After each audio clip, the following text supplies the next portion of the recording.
माहिती नाही काय झालं. अमावस्येची रात्र होती ती. गावात तर सर्व गायब लोक होती हळूहळू आणि कोणाला कळतही नव्हतं. तो एक पुस्तक होतं जे खूप वेगळं होतं. त्याचं जे कव्हर असतं आणि जे सर्व पानं असतात ते प्राण्यांच्या कातडीपासून बनले होते आणि त्याच्या आतमध्ये रक्ताने लिहिलं होतं. नमस्कार मित्रांनो, मिस्ट्री सिरीज चॅनलवर आपले स्वागत आहे. आज आम्ही एक नवीन पॉडकास्ट घेऊन आलोय. या पॉडकास्टमध्ये आपण नवीन भयकथा ऐकणार आहे. ही भयकथा देखील आपल्याला मागील भयकथांप्रमाणे खूप आवडणार आहे. मागील आपण भयकथा पाहिली असेल, उतारा, भाड्याचे घर आणि ब्रह्मराक्षस. आपण जर या कथा पाहिल्या नसतील तर डिस्क्रिप्शन मध्ये या व्हिडिओचे लिंक आहे, आपण तिकडून पाहू शकता. आपल्यासोबत आज रोहित गायकवाड सुद्धा आले आहेत ही भयकथा नेहमीप्रमाणे ऐकण्यासाठी. तर आपण आता त्यांच्या ऐकू. थँक्यू. मिस्ट्री सिरीज या चॅनलवर आपल्याला ऐकायला मिळणाऱ्या भयकथा, रहस्यमय आणि भीती वाटणाऱ्या अशा गोष्टी आहेत. मला आशा आहे की आजची पण स्टोरी तशीच असणार. आशा आहे की तुम्हाला पण हे ऐकायला आवडते. जर तुम्हाला हे ऐकायला आवडत असेल तुम्ही हे तुमच्या मित्रासोबतही शेअर करू शकता. तर ऐकूया काय आहे आजची स्टोरी. मित्रांनो, आजच्या कथेचे नाव आहे गुलाम आणि ही कथा शार्दुल सुधीर मोडक यांनी लिहिलेली आहे. तर चला आपण या कथेला सुरुवात करूया आणि आमच्यासोबत शेवटपर्यंत बनून राहा या पॉडकास्टमध्ये.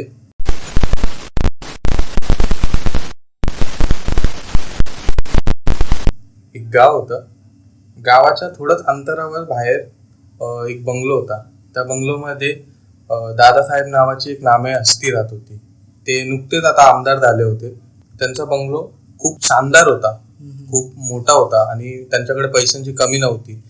त्यांच्या घराच्या बाहेर नेहमी जे 4 चाकी गाड्या असतात त्यांची लाईनच लागलेली असते. ते आता आमदार झालेले असतात म्हणून त्यांच्या घरात नेहमी कोणी ना कोणी येत असे आणि त्यांची मीटिंग होत असतात. मीटिंग असल्यामुळे घरात दिवसा तर वर्दळच चालू असते लोकांची. पण जेव्हा रात्र होते, रात्रीचे तो वाडा खूप भयान शांत असतो आणि त्यामध्ये कोणीच नसतं. रात्रीचे फक्त दादासाहेब आणि त्यांचे जे घरचे आहेत तेवढेच असत आणि त्यांचे नोकर चाकर. पण दिवसा ही मात्र वर्दळ चालूच असायची. दादासाहेबांचे वडील म्हणजे आबासाहेब सर पोद्दार हे आधी एवढे श्रीमंत नव्हते. त्यांना खाण्यासाठी पैसा नव्हता वाचत. आबासाहेबांकडे पैसा नव्हता पण त्यांची मेहनत करण्याची तेवढी हिंमत होती. ते मेहनत करून यशस्वी होण्याच्या मार्गावर होते आणि त्यांना मेहनतीपासून ते पाठ दाखवत नव्हते कधी. त्यामुळे त्यांचा एक मित्र होता. त्या मित्राचा पैसा आणि आबासाहेबांची मेहनत, त्या मेहनतीतून त्यांनी एका कंपनीचे 4 कंपनी केले. एक व्यवसाय सुरू केला आणि त्या व्यवसायामधून त्यांनी एका कंपनीचे 4 कंपनी केली. व्यवसाय पुढे वाढतच गेला. त्यानंतर आबासाहेबांचं लग्न झालं. त्यांच्या बायकोचं नाव होतं रेखाताई. रेखाताईंना काही दिवसांनी एक गोंडस बाळ झालं आणि त्यातच बाळाला जन्म देता देता त्यांचा मृत्यू झाला आणि त्या आबासाहेब आणि त्यांच्या मुलाला सोडून या जगातून निघून गेले. त्यानंतर जो आबासाहेबांचा मित्र होता तो आणि आबासाहेब व्यवसाय करत होते. त्यांचा व्यवसाय वाढतच चालला होता. पण एके दिवशी काहीतरी होतं आणि आबासाहेबांचा तो मित्र तोही गायब होतो. आणि त्या मित्राचं म्हणजे घरचं बॅकग्राऊंडमध्ये त्याच्या घरचे कोणीच नव्हते. तो एकटाच होता. त्यामुळे कोणी काही विचारपूस नाही केली, कोणी काही शोध नाही घेतला आणि त्याच्या मागे कोणीच नसल्याने त्याची सर्व संपत्ती आबासाहेबांची झाली. आबासाहेब एकटेच त्या कंपनीचे मालक झाले आणि खूप पैसा त्यांनी कमावला. एके दिवशी आबासाहेब रात्रीचे जेवले आणि त्यांच्या खोलीत गेले आणि ते तिकडून गायब झाले. दुसऱ्या दिवशी सर्वांना कळालं आबासाहेब गायब झाले. अमावस्येची ती रात्र होती. असंच त्या गावात आबासाहेबांच्या आधी खूप लोक गायब होत होती. अचानक अशी गायब व्हायची आणि त्यांचा पोलिसांना काय गावातल्या कोणालाच ठाम ठिकाणा नव्हतं लागत आणि सर्वांचे डोकं चक्रून गेले होते. एके दिवशी दादासाहेब, आबासाहेबांचा मुलगा, ते त्यांच्या गार्डनमध्ये जे बाहेरच होतं, बंगलोच्या बाहेरच, तिथे बसले होते पेपर वाचत आणि चहा पीत. तेवढ्यात त्यांचा नोकर येतो आणि तो म्हणतो की साहेब, इन्स्पेक्टर साहेब आले. तर आबासाहेब बोलतात ठीक आहे, पाठव त्यांना आतमध्ये. थोड्या वेळाने इन्स्पेक्टर जोशी येतात. आबासाहेब त्यांना बोलतात, काय जोशी, आज थोड्या दिवसांनी आले इकडे, कशी आठवण काढली, या बसा. आबासाहेब त्यांना चहाचा कप देतात.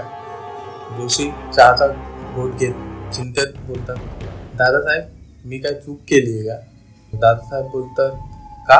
तर इन्स्पेक्टर जोशी बोलतात की मी आबासाहेबांचा एवढा शोध घेतला, त्यांना कुठे कुठे नाही तिकडे शोधले, एवढा 4 वर्ष मी त्यांचा शोध घेतला, पण आबासाहेब मला कुठेच मिळाले नाही, त्यांचे पुरावेही नाही मिळाले.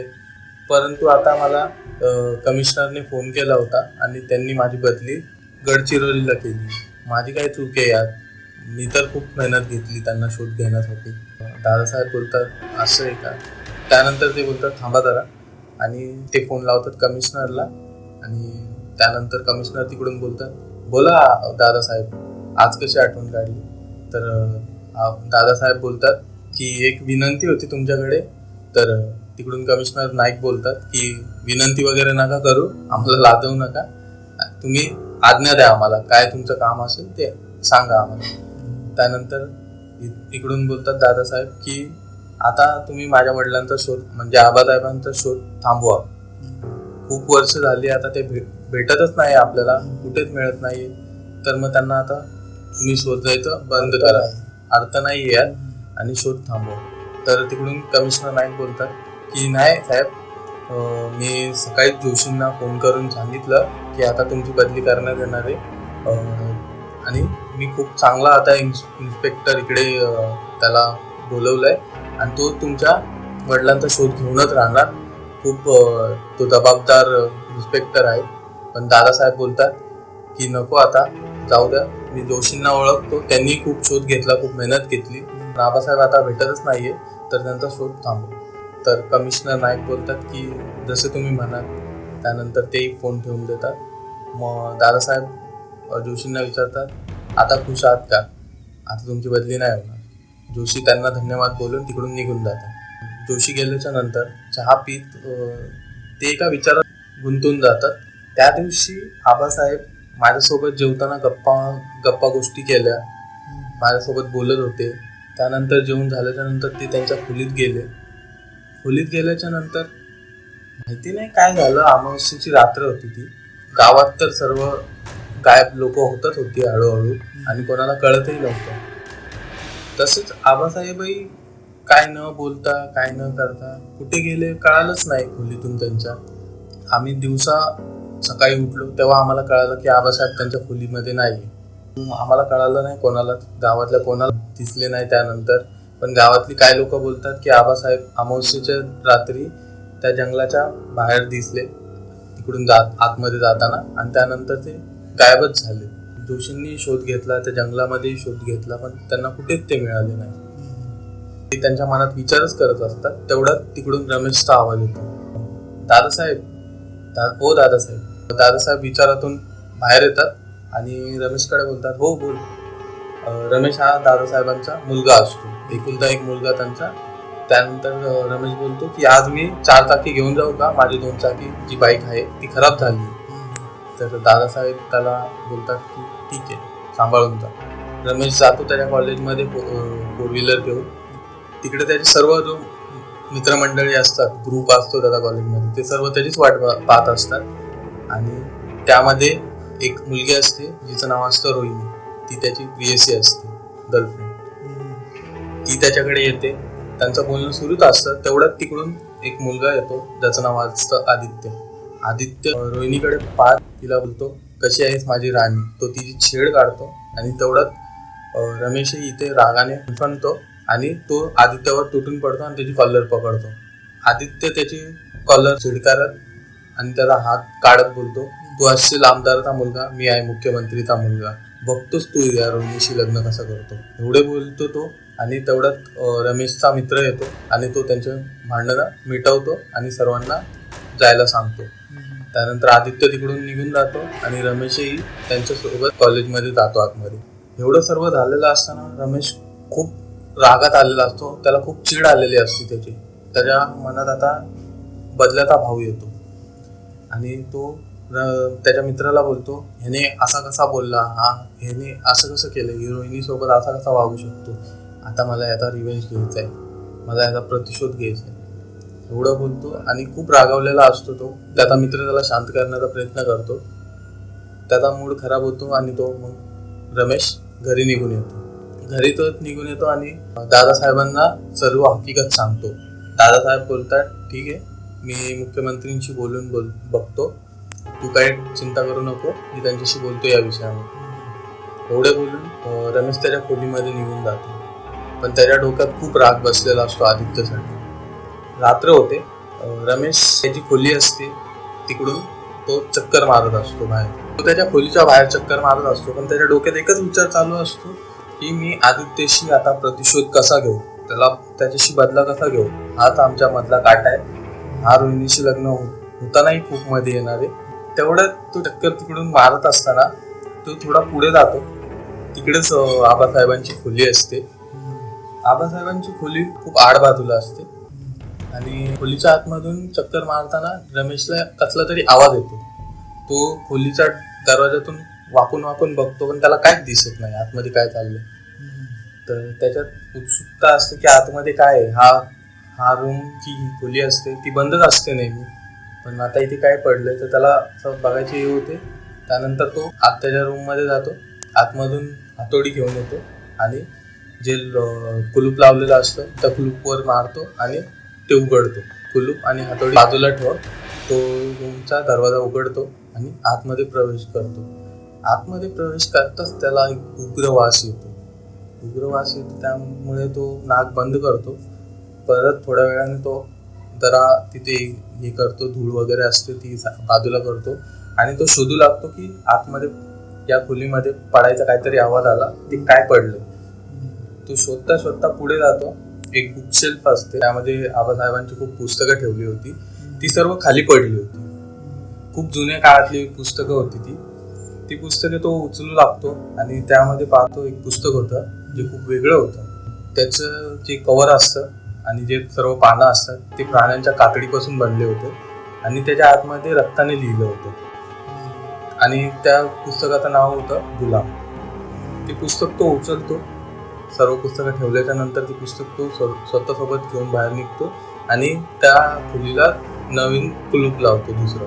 म्हणजे जो खोलीमध्ये वास येतो त्या बुकचाच येतो की त्याच्यामध्ये? नाही, तिथे तो बंद असल्यामुळे खूप दिवस त्या खोलीमध्ये आबासाहेबांनी सक्त ताकीद दिली असते, या खोलीमध्ये मी नसताना किंवा माझ्या परवानगीशिवाय कोणीच प्रवेश नाही करायचा. त्यामुळे त्या खोलीमध्ये कोणीच जात नसे आणि आबासाहेब ज्या दिवशीपासून गायब झाले त्या दिवशीपासून त्या खोलीला कुलूप होता. तर बरेच वर्ष झाली होती, त्यामुळे त्यातून आता वास यायला लागला होता. कोणी जात नसेल, काय सफाई नसेल करत, त्यामुळे वास येतो ना उग्र, तोच वास यायला लागला होता. पुस्तक रमेश त्याच्या खोलीमध्ये घेऊन जातो आणि ते पुस्तक तो वाचू लागतो. त्यामध्ये लिहिलं होतं, जे जंगल आहे त्या जंगलाच्या आतमध्ये एक लिंबूचं झाड आहे. त्या लिंबूचं झाडाच्या खाली एक मंदिर आहे, पडकं मंदिर आहे ते, आणि तिथे एक नरपिशाची मूर्ती आहे. अमावस्येच्या रात्री ठीक 12 वाजता तिकडे जाऊन त्या नरपिशाच्या मूर्तीवर रक्ताने अभिषेक करायचा. त्याने तो नरपिशाच जागा होतो आणि तो आपली जी इच्छा असेल, जी आपली मनोकामना असेल ती तो पूर्ण करेल. एवढं वाचून रमेशच्या मनात आता एक प्लॅन बनतो. त्याला वाटतं बदलीची भावना जागृत झाली. ती बदलीची भावना आता पूर्ण होणार, ती त्याच्या डोळ्यात दिसू लागतं. एक भयानक हास्य त्याच्या चेहऱ्यावर उमटते आणि त्याच्या आता मनोकामना पूर्ण होणार आहे. त्यामुळे तो पुढच्या पानावर पाहतो तर तिकडे एक नकाशा दिलेला असतो त्या मंदिरापर्यंत पोहोचण्याचा. रमेश दुसऱ्या दिवशी ते पुस्तक त्याने वाचलेलं असतं. त्या आनंदामध्ये तो सकाळी कॉलेजकडे निघून जातो. कॉलेजमध्ये गेल्याच्या नंतर त्याच मित्राला, त्याचा जीवलग मित्र असतो, त्याला भेटतो. तो भेटल्यानंतर त्याला सर्व सांगतो की असं असं आहे, त्या जंगलामध्ये एक नरपिशाच राहतो, म्हणजे असं आपण हे करू शकतो, त्याला जादू करू शकतो आणि त्यानंतर तो आपली इच्छा पूर्ण करतो. हे सर्व सांगितल्याच्या नंतर त्याला मित्र हसू लागतो आणि बोलतो, रमेश, तू आत्ताही या भाकडकथांवर विश्वास करतो? आता तर आपण 21व्या शतकामध्ये आहे, तरी पण तू या भाकडकथांवर विश्वास करतो? म्हणून तो हसू लागतो. पण रमेश बोलतो, नाही, आपण एकदा तरी जाऊन तिथं ट्राय करायला पाहिजे, एकदा प्रयत्न करायला पाहिजे, कारण मला या आदित्याचा सूड घ्यायचाच आहे. एवढं बोलून आता जो रमेशचा मित्र असतो त्याच्याही मनात एक लहर जोडते की आपल्यालाही बघायला पाहिजे की रमेश आता काय करतो पुढे जाऊन. त्यामुळे तोही त्याला साथ द्यायचा बोलतो आणि ठीक 12 वाजता ते लोक तिकडे जाणार असतात. त्यामुळे रमेश घरी येतो आणि तो आता आतुरतेने रात्र होण्याची वाट पाहत असतो. रात्र तशी होते, तो जेवून वगैरे त्याच्या खोलीमध्ये जातो आणि ठीक 11:30 वाजता तो बाहेर येतो, त्याच्या बंगलोच्या बाहेर येतो आणि तिकडेच रमेशचा मित्रही आलेला असतो. ते सोबत मिळून त्या जंगलाच्या दिशेने निघतात. थोड्या वेळाने ते लोक जंगलाच्या इथे पोहोचतात आणि आतमध्ये जाऊ लागतात. खूप भयान शांतता आणि खूप अंधार असतो त्या जंगलामध्ये. झाडं वगैरे खूप झुडपं असतात, रातकिड्यांचा फक्त आवाज येत असतो आणि वातावरण शांत असते. हळूहळू हे पुढे जाऊ लागतं. पुढे जाता जाता वातावरणात आता हालचाल सुरू होते. थोड्या वेळाने पुढे जातात. यांना दिशा काहीच दिसत नसते. यांच्या हातात एक टॉर्च असते. त्या टॉर्चच्या साह्यानेच हे पाहत असतात, कारण खूप भयानक अंधार असतो. ती टॉर्चही बंद झाली तर यांना काहीच दिसणार नसतं समोरचा, एवढा काळोख असतो. त्या काळोखामध्ये पुढे वाढतात. पुढे जाता जाता अर्ध्यापर्यंत पोहोचतात. त्यानंतर रमेश नकाशा पाहतो. नकाशामध्ये तो बोलतो, आता इकडून पुढे गेल्याच्या नंतर आपल्याला एक वडाचं झाड मिळणार आहे. त्या वडाच्या झाडालाच लागून एक लिंबूचं झाड आहे आणि त्या लिंबाच्या झाडाच्या खालीच ती पडकं मंदिर भेटणार आहे आणि तिथे नरपिशाची मूर्ती असणार आहे. आपल्याला तिथपर्यंत पोहोचवलं. त्यानंतर 10 मिनिटामध्ये ते लोक पुढे चालतात आणि त्यांना ते मंदिर म्हणजे ते लिंबूचं झाड दिसतं आधी. रमेश तिकडचा पाचोळा जो पडलेला असतो, झाडाची पाने वगैरे ते बाजूला सारतो. तिथे खाली एक मंदिर असतं छोटं आणि त्याच्यामध्ये नरपिशाची एक छोटीशी मूर्ती असते. रमेश त्याच्या खिशातला चाकू काढतो आणि उजव्या हातावर एक कट मारतो आणि त्यातून रक्त गळू लागतं. ते रक्त तो त्या नरपिशाच्या मूर्तीवर रक्ताने अभिषेक करतो. ठीक 12 वाजलेले असतात आणि अमावस्येची रात्र असते आणि तो त्या नरपिशाच्या मूर्तीवर त्या रक्ताने अभिषेक करतो. अभिषेक करण्याच्या आधी तिथे भयान वारा सुरू असतो. वातावरण सर्व झाडाची पाने हलत असतात. रातकिड्यांची किरकिर चालू असते. खूप भयान वातावरण झालं असतं. बोटातून ते रक्ताचे थेंब खाली पडतात त्या मूर्तीवर. तसं पूर्ण वातावरण शांत होतं. थोडा वेळ ते लोक तिथेच वाट पाहतात. वाट पाहता पाहता आता तेही थकलेले असतात आणि वैतागून जातात, पण तिथे काहीच त्यांना जाणवत नाही. त्याचा मित्र बोलतो, बस झालं तुझा हा नरपिशाचा खेळ, आता चल जायचं. रमेशही स्वरात बोलतो की ठीक आहे चल जाऊ. निराश झालेला असतो तो. त्यानंतर ते निघून येतात घरी. दुसऱ्या दिवशी रात्री सर्वांचं जेवण वगैरे झालेलं असतं आणि रमेश पण जेवून वगैरे त्याच्या टेरेसवर जातो आणि तो तिकडे फेऱ्या मारत असतो.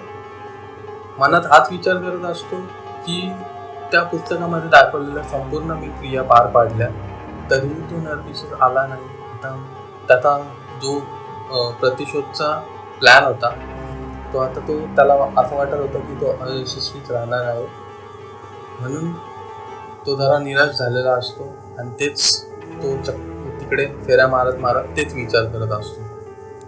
काही वेळाने त्याला भुंकण्याचा आवाज येतो. त्याचा जो घरातला कुत्रा असतो टायगर, तो जोरजोरात भुंकत असतो. रमेश टेरेसवरून आवाज देतो, नामदेव काका, ओ नामदेव काका, टायगर भुंकत काय, त्याला तुम्ही जेवायला दिले नाही का? तर नामदेव काका बाहेर येतात, बोलतात, हो रमेश साहेब, मी याला दिलंय आताच खायला थोड्या वेळा आधीच, परंतु काय माहित काय झालंय, आज असा वेगळाच वागतोय आणि भुंकतही आहे. रमेश बोलतो की खायला दिले तरी पण तो काय भुकत आहे? तर नामदेव काका बोलतात, ते त्यांच्या घरातले नौकर असतात, ते बोलतात की मी याला जरा फिरवून आणतो बाहेर. तर रमेश बोलतो की थांबा, एकटे नका जाऊ, मी तुमच्या सोबत येतो, रात्रीचे 1:30 वाजले. असं बोलून रमेश टेरेसवरून खाली जातो. त्याच्या हातात टॉर्च असते. दोघेही निघतात टायगरला घेऊन. नामदेव काकांच्या हातात टायगरचा जो गळ्यातला बेल्ट असतो तो असतो आणि ते पुढे घेऊन त्याला जात असतात. गेटच्या बाहेर पडतात. थोडे दूरवर ते चालत आणि रमेश आणि नामदेव काका बोलत खूप पुढे जातात. अंधारही झालेला असतो आणि रात्रीचं खूप वेळ झालेली असते. हळूहळू ते पुढे जातात. एक झुडूप लागतं रस्त्याच्या कडेला. तिकडून त्यांना झाडे हलण्याचा आवाज येतो आणि टायगर त्या दिशेला बघून खूप जोरजोरात भुंकू लागतो. भुंकता परत ते झाड हलतं आणि टायगर त्या दिशेने धावत आतमध्ये त्या झुडपामध्ये जातो. त्याच्या मागे नामदेव काका खूप सांभाळत असतात, त्याला ओढून घेतात टायगरला, पण तो त्यांच्या हातातील रस्सी सोडून, जे बेल्ट असतो तो सोडून निघून जातो आतमध्ये झाडांमध्ये. तर नामदेव काकाही त्याच्या मागे धावतात आणि रमेशही त्यांच्या मागे धावतो. ते लोक जसं त्या झुडपामध्ये प्रवेश करतात आणि समोर जे दृश्य पाहतात त्याने त्यांच्या पायाखालची जमीनच सरकून जाते. त्यांचं तोंडातलं पाणी पळून जातं. ते समोर बघतात तर एक विभिन्न आणि खूप वेगळंच एक प्राणी उभा असतो. प्राणी पण नाही, खूप भयंकर एक नरपिशाच तो त्यांच्या समोर उभा होता. त्याच्या तोंडातून 2 सुळे, त्याचे दात सुळ्यासारखे असे बाहेर निघत असतात.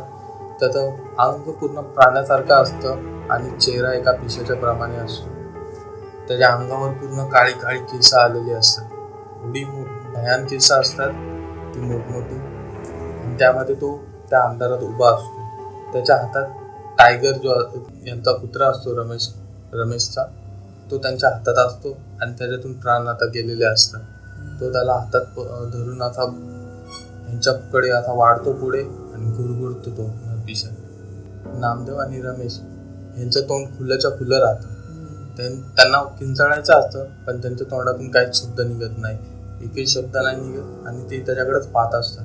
तेवढ्यात नरपिशा घोरतो आणि जोरात बोलतो, मला जागं केलं, आता माझी बळी कुठे? एवढं बोलतात रमेशला आठवतं. तो थोडा विचार करतो आणि 2 पावले मागे जातो. मागे जाऊन तो नामदेव काकांच्या कमरेत एक लाथ मारतो जोरात, आणि नामदेव काका नरपिशाच्या समोर पडतात. आणि रमेश मागून जोरात बोलतो, हे घे तुझा बळी आणि भागव तुझी ताण.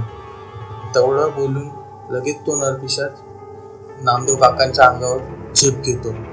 त्यांचा शिर तो त्यांच्या धडापासून वेगळा करतो आणि त्या झुडपांमध्ये घेऊन पळतो.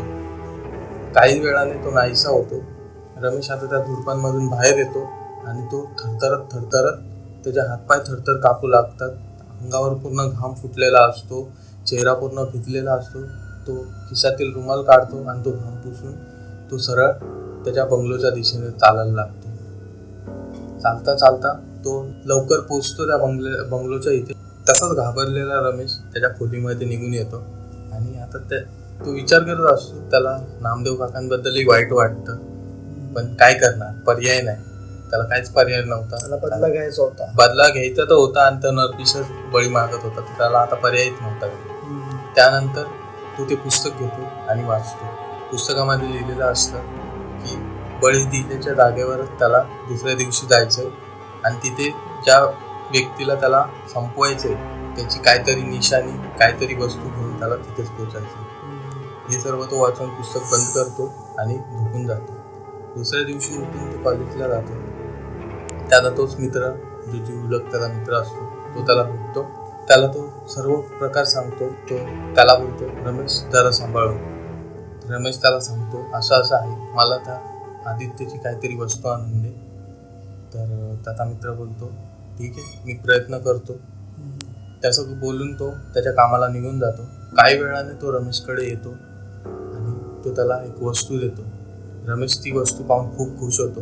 तो त्याच्या खिशामध्ये ठेवतो आणि दुसऱ्या खिशातून त्याचा वॉलेट काढतो आणि त्यामधून 2,000 रुपये काढून त्या मित्राच्या हातात ठेवतो आणि बोलतो त्याला, जा पार्टी कर, आज मी खूप खुश आहे. त्यानंतर तो त्याच्या घरी निघून येतो आणि रमेशला आता रात्र होण्याची खूप वाट बघत असतो.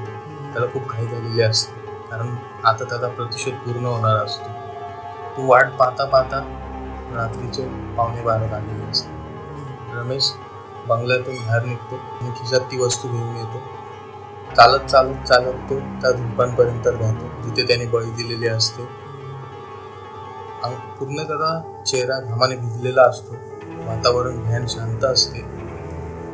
तेवढ्यात त्या झुडपांमधून आवाज येतो आणि हलू लागतात ते झुडपं आणि त्यातून एक नरपिशाच बाहेर येऊन त्याच्यासमोर उभा असतो.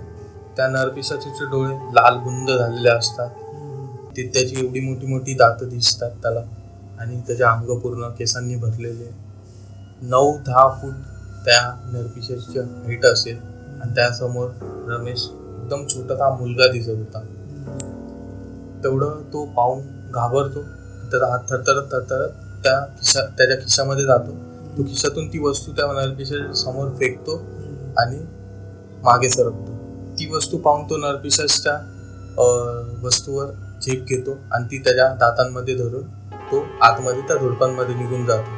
ती जी वस्तू असते ती त्याच्या मित्राने आणून दिलेली असते रमेशकडे. ती त्या आदित्याचा रुमाल असतो.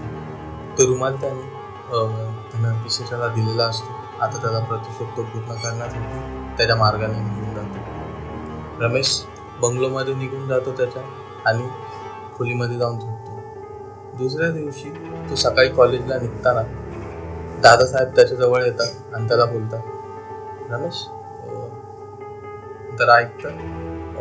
तर रमेश बोलतो, काय झालं दादासाहेब, काय चिंतेची गोष्ट आहे का? तुमचा चेहरा तसा चिंतेत दिसतो. तर दादासाहेब बोलतात, नाही असं काय नाही आहे, पण तो जो तुझ्या वर्गात होता मुख्यमंत्रीचा मुलगा, काय नाव त्याचं, आदित्य, हां आदित्यच ना, त्याचा काल तो अचानक गायब झाला. मला मुख्यमंत्रीचा फोन आला होता. त्यांनी विचारलं, कारण तुमचे काय वाद झाले होते ना, भांडण की वाद झाले होते, त्यामुळे त्यांनी मला विचारलं. पण मी त्यांना सांगितलं भांडण नव्हते झाले, त्यांचा वाद झाला होता एवढेच होते आणि ते झालंय, तो विषय संपलाच होता. रमेश काय बोलतच नाही तिथे. त्याचा चेहरा उतरतो जरा आणि तो तिथेच उभा राहतो. दादासाहेब त्याला बोलतात, जाऊ दे, तू टेन्शन नको घेऊ, मी बघतो या विषयी. आणि तेवढं बोलून रमेशही निघून जातो. रमेश कॉलेजमध्ये जातो. तो आज खूप खुश असतो. त्याच्या मित्रालाही सांगतो सर्व. आणि असेच काही दिवस निघून जातात. एके दिवशी रमेश झोपलेला असतो आणि त्याचा फोन वाजतो. उठून बघतो तर त्यामध्ये एक रिमाइंडर लावलेला असतो, आजच्या दिवशीचा रिमाइंडर. आजची दिवस ही पौर्णिमेची असते आणि आजच्या दिवशी त्याला एक बळी त्या नरपिशाच्याला द्यायचा असतो. रमेश घाबरून उठतो आणि तो त्याच्या मित्राला लगेच फोन करतो आणि त्याला सर्व प्रकार सांगतो. रमेश लवकरात लवकर तयार होऊन त्याच्या कॉलेजला निघून जातो. थोड्या वेळाने तो त्याच्या कॉलेजमध्ये पोहोचतो आणि तो कॅन्टीनमध्ये जाऊन बसतो. काय वेळ तो कॅन्टीनमध्ये बसल्याच्या नंतर त्याचा मित्र जो असतो जीवला, ज्याने त्याला आदित्यचा रुमाल आणून दिलेला असतो, तो त्याच्याकडे येतो. त्याच्यासोबत सुजित नावाचा एक मुलगा असतो. त्याचा मित्र बोलतो रमेशचा, रमेश हा बघ सुजित, ह्याला तुझ्यासोबत काहीतरी बोलायचं.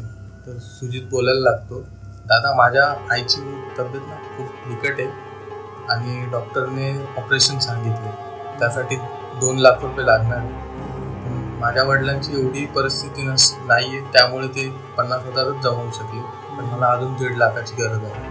आपण माझी काय मदत करू शकता?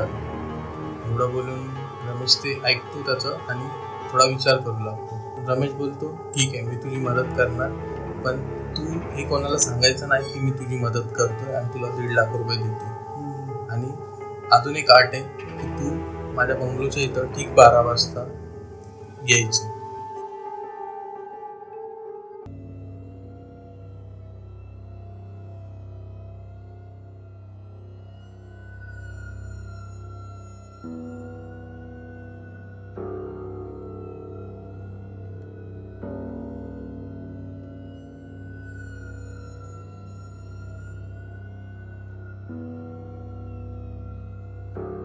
हाच आजचा आपला बकरा आहे, तर मी याला लगेच तुझ्याकडे घेऊन आलो.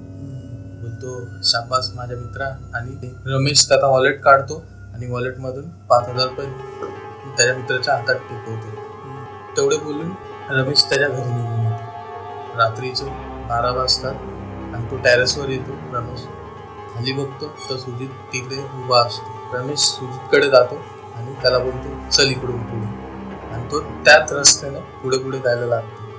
थोड्या वेळाने ते त्या झोपापर्यंत येऊन पोचतात. तिथे पोचल्याच्या नंतर रमेश सरळ सुजितचा हात धरतो आणि त्या झोपामध्ये आतमध्ये घेऊन जायला त्याला खिचू लागतो.